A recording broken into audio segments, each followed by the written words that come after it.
હોળી ધૂળેટીના તહેવારો નજીક આવતા જ વડોદરા મહાનગરપાલિકાની આરોગ્ય ટીમ અચાનક જ એક્શનમાં આવી।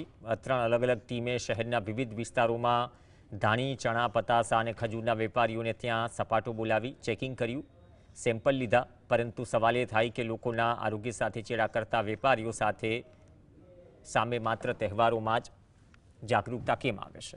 ખુલ્લામાં બિન આરોગ્યપ્રદ ખોરાક વેચનારાઓને કડક સૂચના દર વર્ષે અપાઈ છે, જેથી વેપારીઓમાં દર વર્ષે ફફડાટ પણ ફેલાઈ છે।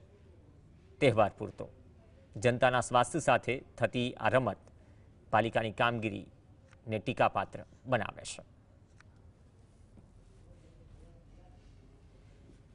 જો તેઓના નમૂનામાં કંઈક પણ સબસ્ટેન્ડર્ડ અથવા અનસેફ જેવી કોઈક મેટર આવશે તો તેઓના લાયસન્સ અંગે સખ્ત કાર્યવાહી કરવામાં આવશે।